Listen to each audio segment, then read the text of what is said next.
दिल्ली के जंतर मंतर पर कोकरोच जनता पार्टी के नेतृत्व में हो रहे संसद मार्च और सोनम वांगचुक के धरने के दौरान आज बड़ा बवाल हुआ। संसद की ओर बढ़ने की कोशिश कर रहे हजारों प्रदर्शनकारियों को रोकने के लिए पुलिस और रैपिड एक्शन फोर्स ने लाठीचार्ज किया।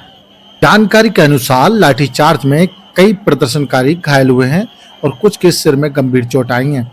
मौके पर दिल्ली पुलिस और रैपिड एक्शन फोर्स की भारी तैनाती की गई है।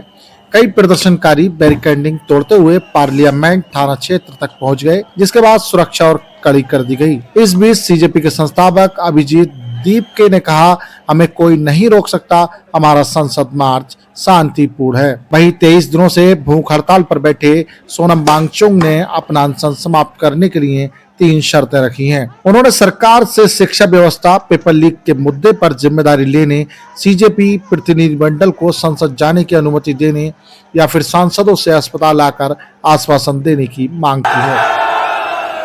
सबसे बड़ा मार्च होने जाने वाला है, जो पिछले 10-12 साल से इस देश में डेमोक्रेसी को खत्म करने की कोशिश की जा रही थी। जंतर मंतर पर आपने 1 महीना बैठकर डेमोक्रेसी को फिर से जिंदा कर दिया है। पूरे देश भर से लोग आ रहे, पूरी दिल्ली कॉकरोचेस से भर चुकी है। जब मैं यूएसए में था तब ये लोग मुझे बोलते थे रास्ते पर कोई नहीं आएगा, ये बस सोशल मीडिया ट्रेंड बनकर रह जाएगा। आज दिखा दो जंतर मंतर की तरफ जो सारे चारों रास्ते आ रहे, चारों रास्ते भर चुके हैं। दोस्तों, पहले तो आप सबका बहुत बहुत धन्यवाद, a big thank you and a very big love you to all।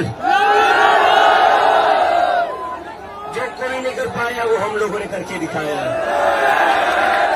आखिरी बार कब इस देश में इतना बड़ा प्रोटेस्ट हुआ था? ये हमारी जीत है, ये हमारी पहली जीत है कि हम यहाँ पर 1 महीना बैठे और आज हमारा मार्च होने जाने वाला है।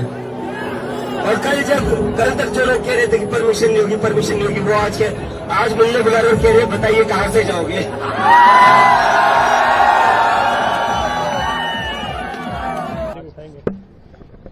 देखिए, इतिहास अगर हम पलटें तो विदेशी लुटेरों ने मंदिर लूटे थे, विश्वविद्यालय तोड़े थे, आंदोलनकारियों को प्रताड़ित किया था।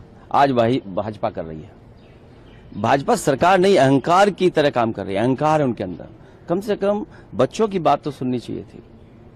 नीट में इतना बड़ा घोटाला हुआ, घपला हुआ, आज भी लोग सवाल खड़े कर रहे हैं।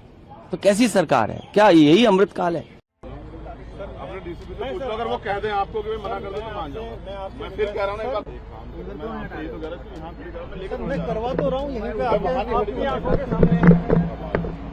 आप इतने जिम्मेदार अधिकारी हो, मैं यही तो जिम्मेदार हूँ, मैं इसलिए जिम्मेदार हूँ। एक गाड़ी खड़ी करवाने में नहीं करवाऊंगा सर। मैं तो अपने डीसीपी से बात सर, डीसीपी साहब से आप बात कर लीजिए।